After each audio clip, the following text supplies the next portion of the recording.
नमस्कार। सत्य हिंदी के इस विशेष कार्यक्रम में आपका स्वागत है। आज मैं एक खास विषय पर चर्चा करने के लिए आपके सामने आया हूं। आप सभी ने देखा है कि गुजरात में अभी एक पुल ढह गया, उससे पहले मोरबी में भी ढह गया था। बिहार में हम लोगों ने देखा कि 17 दिनों में 12 पुल ध्वस्त हो गए। ये बड़ी चिंता की बात है आम लोगों के लिए, क्योंकि इस तरह से जो विकासात्मक हमारे जो इंफ्रास्ट्रक्चर हैं, वो ध्वस्त हो रहे हैं। आप आखिरकार इसकी वजह क्या है? इस मुद्दे पर खास बातचीत के लिए आज हमारे साथ हैं डॉक्टर पी.आर. स्वरूप, जो कि डायरेक्टर जनरल हैं कंस्ट्रक्शन इंडस्ट्री डेवलपमेंटल काउंसिल का, इसके जो कि नीति आयोग के द्वारा बनाई गई एक संस्था है और जे देश भर में और विदेशों में भी कंस्ट्रक्शन इंडस्ट्री को लेके उसको लेके काम करते हैं, उससे संबंधित एक प्रीमियर थिंक टैंक है। तो मैं आज इस बातचीत में स्वागत करता हूं डॉक्टर पी.आर. स्वरूप का। डॉक्टर स्वरूप, आपसे मेरा सबसे पहले ये पहला प्रश्न है कि इस तरह जो पुलों के ढहने की खबरें आ रही हैं, उसकी वजहें क्या हैं? क्या क्वालिटी खराब है, कंस्ट्रक्शन खराब है, या प्रॉब्लम कहाँ है? क्योंकि बिहार में भी हम लोगों ने देखा कि लगातार पिछले बारिश में पुल बह गए, और अभी गुजरात में हम लोगों ने देखा और भी जगहों पर। इसके कारण क्या आप समझते हैं? सबसे पहले तो जो हमारे दर्शक हैं उन सबको नमस्कार। और मेरा ऐसा सोचना है कि ये खबर दूर तक जाए, सब लोग समझें कि क्या समस्या क्या है। बड़ी समस्या ये है कि हम जब कोई स्ट्रक्चर बनाते हैं, ब्रिज हो, चाहे रोड हो, चाहे पुलिया हो, या इवन एयरपोर्ट हो, कुछ भी हम बनाते हैं, तो हम ये मान के चलते हैं कि ये हमेशा के लिए स्ट्रक्चर बन गया। जैसे आप कार खरीदते हैं, कार में आपको सर्विसिंग करने की आवश्यकता होती है, चेक करने की ज़रूरत होती है। उसी तरीके से इन सारे भवन निर्माण कह लीजिए, चाहे आप सड़क निर्माण, पुल निर्माण कह लीजिए, उनकी स्ट्रक्चरल स्टेबिलिटी को चेक करते रहना अत्यंत आवश्यक होता है। बिल्कुल। मेरी सूचना के अनुसार करीब 10 लाख पुल आज देश में हमारे एग्जिस्ट कर रहे हैं। नंबर इससे ऊपर नीचे हो सकता है, लेकिन करीब करीब इसमें छोटे बड़े मझोले हर तरीके के पुल आते हैं। अब प्रश्न ये उठता है कि 10 लाख अगर पुल हमारे हैं, तो कितने लोग हमारे पास हैं जिन्होंने की पुलों की स्वास्थ्य की चेकिंग के बारे में जानकारी है।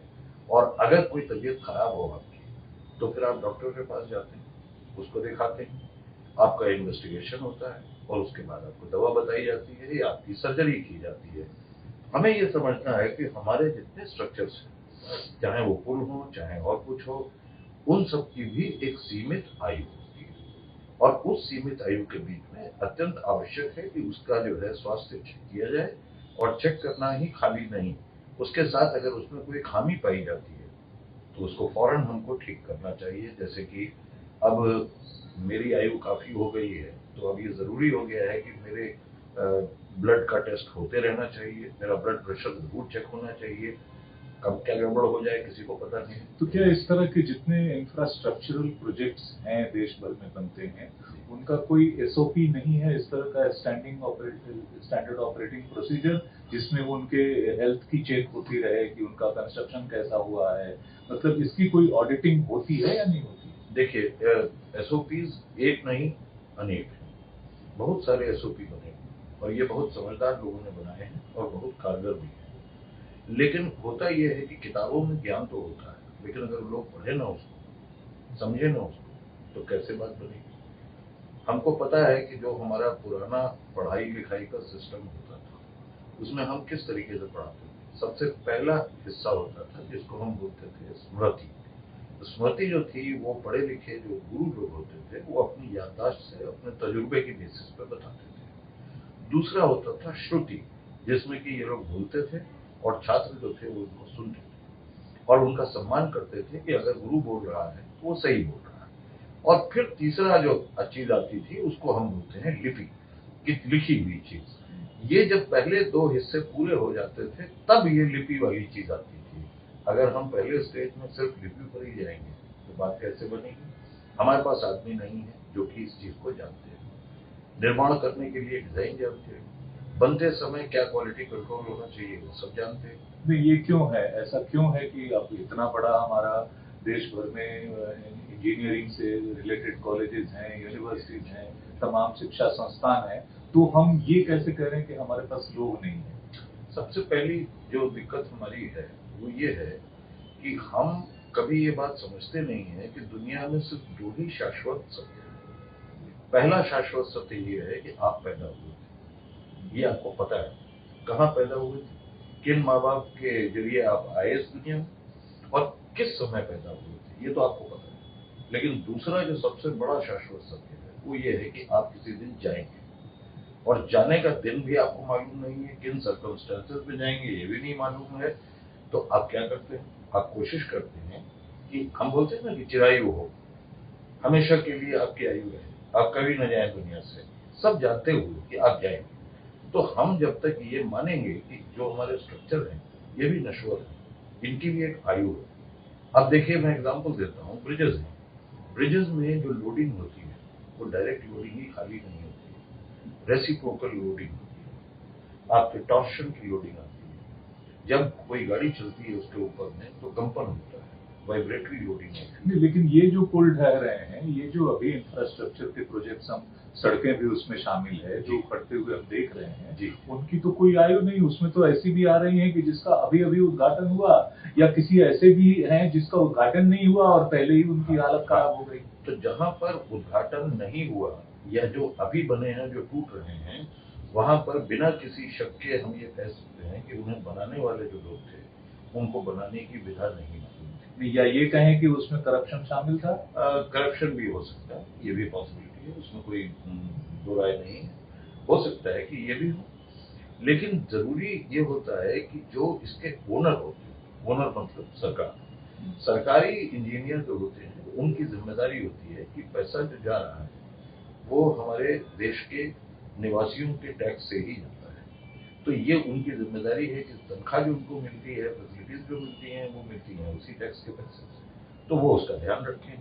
तो ये हो सकता है कि ये भी एक चीज हो, लेकिन जो पुराने ब्रिज टूट रहे हैं, जैसे कि अभी जो आप बता रहे हैं बड़ौदा में जो टूटा है, ये 45 साल पहले बना, और इसके टूटने के पीछे वजह ये थी कि कम से कम 3 साल से लोग बार बार बता रहे थे कि भाई ये ब्रिज हिल रहा है, कंपन हो रहा है। अगर उसके बाद भी हम जागरूक ना हो और हम खाली एसओपी को लेकर बैठे रहें तो शायद बात नहीं बनेगी। किसी देश में हम देखते हैं कि 50-50 साल पुराने और कई उससे भी कहीं ज्यादा पुराने पुल हैं। जैसे बिहार में हम कोइलवर पुल को देखते हैं, बहुत पुराना है। और भी कई सारे ऐसे पुल, वो ऐसा क्या वो बनाते थे कि वो टिक रहे हैं आज तक, और हम क्या बना रहे हैं आज की, जो कि कहा जाता है कि हम स्पेस टेक्नोलॉजी से बना रहे हैं। तो ऐसे क्या इसमें गड़बड़ी हो रही है? ये सिवाय करप्शन के और क्या हो सकता है? नहीं, करप्शन के अलावा भी और भी बड़े बिंदु होते हैं। करप्शन एक हिस्सा है, ज्यादा हिस्सों में ये है कि हमें पता नहीं कि हम क्या बना रहे हैं। आप देखेंगे जितने पुराने पुल, अभी इवन आप पूना जाइए, मूला मुंजा नदी जो है उसके ऊपर जो पुल बना हुआ है वो करीब 110 साल से बना हुआ है और बहुत अच्छा चल रहा है, सारे ट्रैफिक लोड के बावजूद। ऐसा क्यों हुआ, उसके पीछे वजह ये है कि उसको बनाने का, उसको डिजाइन करने का, उसके जो मटीरियल इस्तेमाल हुए वो सारे जो थे वो कुछ मानकों के अनुसार डाले गए, कुछ मौसम के हिसाब से डाले गए। मैं आपको एक एग्जाम्पल देता हूँ। उड़ीसा का कोस्ट ले लीजिए, सागर तट वाला जो क्षेत्र है, भगवान ने वहां पर हमारे लिए लेटराइट पत्थर का भंडार किया। लेटराइट पत्थर ऐसा होता है जिसमें कि छेद होते हैं, और पानी जब भरता है तो उसकी निकासी जल्दी होती है। आप अगर पुराने मंदिर देखेंगे, कोणार्क का सन टेम्पल देखेंगे, तो ये सारे लेटराइट पत्थर के बने। ये क्यों? इसलिए कि आप सागर तट पे तूफान आते हैं, पानी आता है, लेकिन वो पानी बाहर निकल जाता है, उसके प्रेशर से स्ट्रक्चर टूटता है। उसकी जगह पे अगर आप कंक्रीट का स्ट्रक्चर बना देंगे तो वो तो नहीं बचेगा। जबकि आप देख रहे हैं कि 800, 900, 1000 साल से स्ट्रक्चर बने। ताजमहल है, लाल किला है, ये सारे बने हुए नहीं कहीं जाते। दूसरा एक और चीज है कि हम कोशिश ये करते हैं कि स्ट्रक्चर जो है उसकी शॉर्ट टर्म में कमर्शियल यूटिलिटी और इन्वेस्टमेंट का रिटर्न देखते हैं, जबकि हमको ये समझना है कि जो स्ट्रक्चर बन रहा है उसको हम कोशिश करें कि वो सालों साल, जनरेशन आफ्टर जनरेशन चले, बजाय इसके कि हम उसको एक ही पुश्त में या दो पुश्तों में निकालते हैं। अब आप ये देखिए कि अभी आप आइए तुगलकाबाद का किला देखिए, पांडवों का किला देखिए दिल्ली में, कितने साल पुराना है, लेकिन स्ट्रक्चर वही था, क्योंकि उसको सही मटेरियल को चूज किया गया। तो अभी कहाँ समस्या आ रही है? क्या राज्य सरकारें इस पर ठीक से ध्यान नहीं दे पा रहे हैं? कंस्ट्रक्शन के मटेरियल कमजोर आ रहे हैं? डिजाइन में समस्या हो रही है? क्या ये सब बातें तो सबको मालूम है कि ये पुराने चल रहे हैं और हमारे पास हर तरह की टेक्नोलॉजी है। आज भी हम बहुत सी ऐसी चीजें बनाते हैं जो बहुत लंबा टिकता है। तो जो लंबा टिकने वाला और जो नहीं टिक रहा है, उसमें कारण आपको क्या नजर आता है? देखिए, एक बहुत बड़ा कारण जो मुझे नजर आता है वो ये है कि इसको बनाने वाले, जो निर्माण करने वाले लोग हैं, उनको इसकी सही जानकारी नहीं। और ये तीनों स्तर पे आता है। जो कंस्ट्रक्शन के वर्कर्स हैं, जो हमारे कामगार लोग हैं, उन्हें भी नहीं आता है। जो उनके सुपरवाइजर्स हैं, उनको भी पता नहीं। और जो हमारे इंजीनियर्स हैं, ग्रेजुएट इंजीनियर्स हैं, डिग्री होने के बावजूद भी उनको भी ये चीजें पता नहीं। और इसका सबसे बड़ा दुष्प्रभाव ये पड़ा है, मैं आज आपको बताऊं कि देश में आज हम सबसे बड़े इंडस्ट्री को अगर हम देखें कि जिसमें कि रोजगार भी मिलते हैं और काम हो रहा है, वो है आपका इंफ्रास्ट्रक्चर डेवलपमेंट। एक एग्जांपल दूंगा, 23 मेट्रो कॉर्पोरेशन इस समय बन रहे हैं देश में। हर एक के पास में लाख से 1.25 लाख करोड़ रुपए का बजट है। 50 लाख रुपए की हाईवेज बन रही है। नंबर ऊपर नीचे हो सकते हैं, 50 लाख करोड़ की, 50 लाख करोड़ की, ये सब करोड़ों में जा रहा है। लाख तो मतलब लाख नहीं। और इसके बाद में बिल्डिंग, आप देखिए कि ऐसे शहर बेंगलोर, पूना, दिल्ली, दिल्ली तो एनसीआर पूरा भरा हुआ है। आप बॉम्बे में देखिए, वाशी और जो नई न्यू बॉम्बे जिसको हम बोलते हैं, भर चुका है और इतना कंस्ट्रक्शन हो रहा है। अब बताइए मुझे कि कामगार कहाँ से आएंगे? नहीं है कामगार। आपके पास में कुल मिलाकर के कामगार जो है वो इस समय सिर्फ 3 क्षेत्रों से आते हैं। नंबर 1 पूर्वी उत्तर प्रदेश, नंबर 2 मेरा राज्य बिहार, नंबर 3 झारखंड, जो कि पहले मेरा राज्य ही था, साउथ बिहार जिसको हम बोलते हैं। तो हमें ये देखना है कि हमारे पास में अगर काम करने वाले लोग नहीं होंगे, प्रैक्टिकल एक्सपीरियंस जिनको नहीं होगा, उनको लोग ठीक से पढ़ाएंगे नहीं, तो फिर तो मुश्किल है। आप मीन टू से कि स्किल्ड वर्कर्स की कमी है? स्किल्ड वर्कर्स की कमी है, स्किल्ड सुपरवाइजर्स की कमी है, स्किल्ड इंजीनियर्स की कमी है। ये सबसे बड़ी कमी है। और इस कमी को दूर करने के लिए हमारी संस्था जो है, हमने 4-5 अलग अलग राज्यों में 4-5 यूनिवर्सिटीज के साथ में करार किया है। सीआईटीसी ने? जी, सीआईटीसी। और हम क्या कर रहे हैं, ये बड़ा शांत किस्म का आप कह लीजिए कि प्रयास है हमारा, तो बड़ा अच्छा प्रयास निकला है। 1,500 करीब लड़के और लड़कियां वो इस समय बैचलर ऑफ वोकेशन की डिग्री प्राप्त कर रहे हैं, काम करते हैं और पूरा मन लगा करके काम करते हैं, काम सीखते हैं। उन्हें पढ़ाता कौन? उन्हें हम पढ़ाते हैं और हमारे द्वारा जो नॉमिनेटेड प्रोफेसर्स ऑफ प्रैक्टिस, ये लोग पढ़ाते हैं, क्योंकि इनको प्रैक्टिकल नॉलेज है। अब थोड़ी देर पहले आपको पता है, मैं उड़ीसा के हमारे मित्रों से बात कर रहा था, जहां पर कि उन्होंने तूफान को लेकर के बात की कि किस तरीके से साइक्लोन से नुकसान होता है, हमारी खेती का नुकसान होता है, किसानों को नुकसान होता है। तो रास्ता बड़ा सीधा है। सैटेलाइट इमेजरी अगर हमको पता हो कैसे करते, तो हमें पता लग जाएगा कि कब जो है यहाँ आपदा आने वाली है। प्री कास्ट स्ट्रक्चर को अगर हम तैयार करके रखें, तो जो बैरियर्स होते हैं टाइप के, वो हम लोग लगा सकते हैं बड़े आराम से। पानी आना बंद हो जाएगा, सलाइन पानी जो होता है, नमकीन पानी समुद्र का। इस तरीके की कई सारी चीजें हैं जो प्रैक्टिकल लेवल पर हम कर सकते हैं। तो ये इम्प्लीमेंट क्यों नहीं हो रहा है? क्या सीआईटीसी राज्यों को इस बारे में सलाह देती है? केंद्र सरकार को सलाह देती है? जी, हम लोग अपनी तरफ से जितनी कोशिश हो सकती है सब कर रहे हैं। और हमारा निवेदन सब राज्य सरकारों से भी है कि वो भी जरा जागे इस पूरी चीज में। और एक और बात जो मैं कहना चाहूंगा इस माध्यम से, कि आज हम देखें अगर, तो हमारे जो पूर्वी राज्य हैं, तीनों चारों जो पूर्वी राज्य, उन सब में स्थिति ये हो गई है कि जो हमारे लड़के लड़कियां वो अनएम्प्लॉयमेंट को लेकर के बहुत परेशान। जबकि हालत ये है, और ये आयरनी है, कि जहां हमें जरूरत है करोड़ों लड़के लड़कियों जो कि निर्माण उद्योग में जाए, उनकी जगह पर आज उनको लाखों में मिलते हैं। अब क्या करें ये बताइए। वो चाहते हैं कि उन्हें सरकारी नौकरी मिल जाए। क्यों सरकारी नौकरी मिल जाए? शायद वो चाहते हैं कि उन्हें आराम मिलेगा, समाज में सम्मान मिलेगा। फैक्ट ये है कि समाज में सम्मान आपको तब मिलता है जबकि आप कुछ काम कर सकते हैं। मैं अभी सुन रहा था, हमारे मित्र सीआरआरआई के डायरेक्टर, उन्होंने बताया कि करीब 3 पोस्ट थी उनके पास पीएन्स की ऑफिस की 35,000 एप्लीकेशन आई, जिसमें कि इंजीनियर्स भी थे, जिसमें पोस्ट ग्रेजुएट्स भी थे और 2-3-4 उसमें पीएचडीज।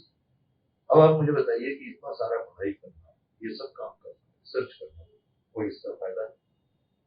इससे अच्छा था कि वो कुछ और काम करते, पढ़े लिखे लोग। नहीं, इस बारे में सीआईडीसी ने जो पहल की है खासतौर से युवाओं को स्किल करने की, कंस्ट्रक्शन इंडस्ट्री से संबंधित, उसके इंजीनियरिंग से संबंधित, ये एक बेहतरीन प्रयास है। लेकिन अभी जो इस तरह की जो समस्याएं हो रही हैं, उसको लेके आप राज्य सरकारों को, केंद्र सरकार को, पॉलिसी मेकर्स को क्या कहना चाहेंगे? देखिए, कम से कम 4 या 5 मुख्य प्रॉब्लम्स हैं जिनको हमें सॉल्व करना है। सबसे पहली प्रॉब्लम है जन संसाधन की, मैंने आपको भी बताया। मेरी राय हर राज्य सरकार को, पीएसयू को जो कंस्ट्रक्ट कराते हैं, उनके लिए ये है कि वो सबसे पहले अपने यहाँ पर एट्रिशन कितना हो रहा है, क्षरण कितना हो रहा है वर्कर्स का, उसका सीधे सीधे स्टडी करवाएं। हम लोग कर देंगे, तो हम कर भी रहे हैं कईयों के लिए। नंबर 2, हमको ये देखना है कि सेफ्टी, क्वालिटी और इन्वायरमेंट, इन 3 इश्यूज पर हमारे जो काम करने वाले लोग हैं, जिसमें इंजीनियर भी शामिल हैं, सुपरवाइजर्स भी शामिल हैं और वर्कर्स भी शामिल हैं, वही वर्कर ज्यादा शामिल, उनको कम से कम ज्ञान हो और वो अपनी जीवन की सुरक्षा कर सकें, स्वास्थ्य की सुरक्षा कर सकें और काम अच्छा कर सकें। इसके बाद में अगली चीज आती है कि आपको जो निर्माण की विधाएं हैं, उनको भी बदलना पड़ेगा। आप वही कन्वेंशनल तरीके से काम नहीं कर सकते, आपको बदलना पड़ेगा। नहीं तो हमारे प्रधानमंत्री जी ने कहा कि हम स्पेस टेक्नोलॉजी से बना रहे हैं, ये तो देखिए, प्रधानमंत्री आम आदमी के परसेप्शन में तो यही आता है ना कि आपने एक नए किस्म का वो किया। नहीं, तो राजनीतिक नेतृत्व को आप क्या कहना चाहेंगे? उनसे मेरा निवेदन है कि ये सारे जो प्रयास हो रहे हैं, ये इसीलिए हो रहे हैं कि जो हमारे प्रधानमंत्री जी का विचार है, सपना है, वो पूरा हो। हम चाहते तो जरूर कि ये सब चीजें हो जाएं, और जहां तक कोशिश है उनका प्रयास हमेशा रहता है, और बाकी जो हमारे राजनीतिक नेतृत्व के लोग हैं वो बोलते हैं इस बात को, लेकिन एक चीज होती है, जैसे होता है अमली जामा पहनना, इसको अमली जामा पहनाइए, हम मदद करेंगे, हम जुड़ेंगे आपके साथ। हमारा जो गठन हुआ था उसके पीछे जो कारण था वो यही था कि हम निर्माण उद्योग को अच्छी तरीके से सुचारू रूप से चलने के लिए कमजोरियों को निकाल करके हटाने करें। ये सब चीजें पता है, ये हम कर सकते हैं, लेकिन वही बात है कि इसको शुरू करना पड़ता है। कहीं ना कोई कम्युनिकेशन गैप है? नहीं, कम्युनिकेशन गैप के अलावा क्या होता है कि ये एक थॉट प्रोसेस है। हम अगर सोचते रहेंगे कि हम रास्ता बहुत कठिन है, दुर्गम है, आगे नहीं बढ़ सकते हैं, बड़ी दिक्कतें हैं, तो बड़ी चलने के लिए, रास्ता तय करने के लिए चलना तो पड़ेगा। तो हम ये कहें कि जो आपने कहा कि 50 लाख पुल इस देश में करीब करीब होंगे, 10 लाख मान लीजिए, तो उसमें कितने परसेंट इस तरह के खतरे से वो हैं, ग्रसित हैं? मेरे पास इसका कोई वो नहीं है, क्योंकि बहुत से ऐसे फैक्ट्स और फिगर्स जिनको भी जब सर्वे करा जाए, और मेरा जैसा सोचना है और जितनी मेरी जानकारी है, इस पे कई सर्वे हो चुके हैं। सीआरआई ने एक सर्वे करके ऑलरेडी दिया, उनके नंबर्स जो है वो अवेलेबल है। शुरुआत करने के लिए वहीं से ही शुरू करें। क्या बोलते हैं ना, ये जर्नी है 1000 माइल्स, ये तो start with the first line, तो शुरू करें। लेकिन उसके लिए जरूरी क्या है कि हमें आदमियों को तैयार करना पड़ेगा। पिछले 2 साल से इन्हीं सब आपदाओं की वजह से हम लोग ब्रिज हेल्थ इंस्पेक्टर का एक ट्रेनिंग प्रोग्राम रन करते हैं। आज तक ज्यादा नहीं तो कम से कम 400-500 इंजीनियर्स जो सरकारी विभागों में कार्यरत हैं, वो लोग हमारे साथ में जुड़ करके उन्होंने सीखने की कोशिश की है, वो जानते हैं। लेकिन अब उसके बाद दूसरी बात ये आती है कि गुण तो आपको आ गया, लेकिन उसको इम्प्लीमेंट करने के लिए क्या उनके विभाग उनको इस काम के ऊपर में निर्धारित करते हैं, ये भी जरूरी है। आप डॉक्टरी पढ़ लीजिए जाकर के मेडिकल कॉलेज में, लेकिन अगर आपको पेशेंट ही नहीं मिलेगा प्रैक्टिस करने के लिए, तो फिर आप कैसे बनेंगे अच्छे डॉक्टर? तो एक तरफ जहां समस्या मैन पावर की है, जैसा आपने कहा, इंजीनियर्स भी, वर्कर्स भी, और हर लेवल पे कमी है, जिसके लिए सीआईडीसी एक नए सिरे से प्रयास कर रहा है, वहीं हमें अपने तौर तरीकों को भी बदलना पड़ेगा कि इस तरह के जितने भी पुलों का निर्माण हो रहा है, उसके सेफ्टी का, उसकी ऑडिटिंग हो, उसकी देखरेख की व्यवस्था हो, और उसका सर्वे करके उसमें प्रबंध किए जाएं। आपको एक बड़ी मजे की बात बताता हूँ। ऐसा जैसे बोला जाता है कि इस दुनिया में हर पांचवा आदमी जो है वो भारतीय मूल का है। चाहे वो देश में रहे, चाहे विदेश में रहे, चाहे कहीं और रहे, भारतीय मूल का है। आप मुझे ये बताइए कि इस समय दुनिया भर में तरह तरह की लड़ाइयां चल रही हैं और इन लड़ाइयों का परिणाम स्वरूप क्या होगा? बम डाले जाते हैं, बिल्डिंगें चूर हो जाती हैं, लोगों को रहने की जगह नहीं होती। आप यूक्रेन ले लीजिए, आप ईरान ले लीजिए, पैलेस्टाइन ले लीजिए, अफ्रीका में देखिए आप, कई जगह पे ये जो चल रहे हैं इस तरीके की चीजें। हमें एक सवाल का जवाब अपने आप से पूछना है।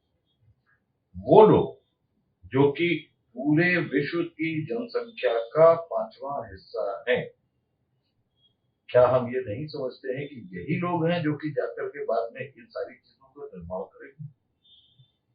इकोनॉमी किसकी बढ़ेगी? हमारी बढ़ेगी ना। बिल्कुल है। आपका ख्याल अच्छा है कि विश्व के देशों में जहां भी विध्वंस हो रहा है वहां निर्माण अगर करेगा तो भारतीय इंजीनियर भारतीय स्किल वर्कर्स कर सकते हैं, लेकिन साथ साथ हमें अपने देश में भी जो कंस्ट्रक्शन हो रहे हैं उसकी क्वालिटी पर ध्यान देने की आवश्यकता है। और सबसे बड़ी बात यह है कि जो नए टेक्नोलॉजिकल डेवलपमेंट हो रहे हैं, मैं आपको एक एग्जांपल और दे देता हूँ। हमारी म्यूनिसिपल कॉर्पोरेशन, मुझे याद है कि मैं 40 साल पहले दिल्ली आया बिहार से। इस 40 सालों में मैंने बहुत सारे परिवर्तन देखे। बारिश आती थी दिल्ली, उस समय भी आती थी, कभी भी सड़कों के ऊपर पानी का रुकाव मैंने नहीं देखा, एक्सेप्ट वो जो ब्रिज है नई दिल्ली रेलवे स्टेशन के पास मिंटो ब्रिज है जो भी है, वो छोड़ करके बाकी कहीं भी पानी की रुकावट नहीं। ऐसा क्यों था? क्योंकि जो अंडरग्राउंड पाइप डाले गए थे जितने भी वो साफ थे, वो सारे पानी की निकासी कर, कोई समस्या नहीं आती आज। लेकिन अब क्या है, अब ये सारी चीजें चौक पड़ गई, इनको ठीक नहीं हम कर सकते। मजे की बात यह है कि ट्रेंचलेस टेक्नोलॉजी जो है वो हम लोग प्रमोट करते हैं और हम ही लोग, हमारी संस्था ही चलाती है। ट्रेंचलेस टेक्नोलॉजी मतलब आपको सड़क को खोदे बगैर उस पाइपलाइन को कैसे जगाना है। बन भी रहे हैं, लग भी रहे हैं जगह जगह पे, लेकिन क्या इसको हमें देशव्यापी नहीं करना चाहिए? राज्य सरकारें ही करेंगी। 80% काम जो होता है वो तो देशव्यापी करने के लिए तो फिर केंद्र सरकार को बीच में आना पड़ेगा। केंद्र सरकार अपनी तरफ से रिकमेंडेशंस देती है, देते रहे हैं। एग्जाम्पल ले लीजिए, निविदाएं जो होती हैं, टेंडर्स होते हैं, यूनिफॉर्म टेंडर कंडीशन जो है वो बना करके केंद्र सरकार के मार्फत हमने राज्यों को दी। कुछ उसमें से राज्यों ने इसको जोड़ा भी अपने यहाँ, लेकिन सारी चीजें नहीं जोड़ी। अब बात यह है कि जिम्मेदारी और जो ओनरशिप होती है एसेट्स की, वो तो राज्य सरकारों की ही ज्यादा है, चाहे वो केंद्रीय सरकार पैसा दे, क्योंकि जो हम टैक्स लेते हैं उसके डेवोल्यूशन में काफी पैसा जाता है राज्यों के पास। क्यों नहीं उसको ठीक से खर्च किया जाता है? अभी मैं सुन रहा था आप लोगों के जो वार्तालाप होते हैं उसमें कि आपका जो सालाना बजट है बॉम्बे म्यूनिसिपल कॉर्पोरेशन, सिर्फ एक शहर का 75,000 करोड़ रुपए। आप सोचिए कितनी बड़ी धनराशि कहां इस्तेमाल होगी। ये सोचने का काम तो देखिए राज्य सरकारों का ही। तो ट्रेंचलेस कम्युनिकेशन उसमें नहीं जाता, फिर वो कौन सी टेक्नोलॉजी में चला जाता है ये 75,000? अब इसका जवाब तो जो चलाते हैं, देखिए बात सुनिए, आपका घर है, आप अपने घर को साफ रखें, आप अपने घर को गंदा रखें, आप अपने घर को टूटने दें, ये तो आपकी जिम्मेदारी है पांडे जी। तो बात घूम फिर के फिर वहीं आती है, हमारे राजनीतिक नेतृत्व चाहे राज्य सरकारों का हो, केंद्र सरकारों का हो, जो संस्थाएं उसमें लगी हुई हैं कंस्ट्रक्शन में, उसकी जिम्मेवारी हो, और कहीं ना कहीं हम इस टेक्नोलॉजी का बेहतर इस्तेमाल करें और वो ट्रेंचलेस टेक्नोलॉजी, हमारी करप्शन वाली टेक्नोलॉजी में उसका ध्यान न चला जाए।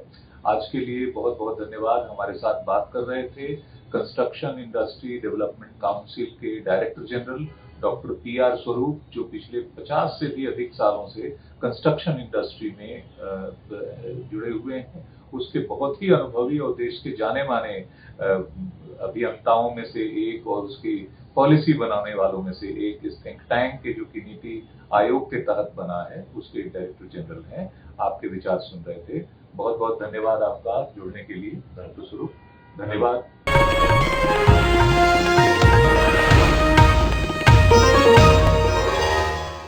Copyright disclaimer under Section 107 of the Copyright Act 1976. Allowance is made for fair use for purposes such as criticism, comment, news reporting, scholarship, and research. Fair use is a use permitted by copyright statute that might otherwise be infringing.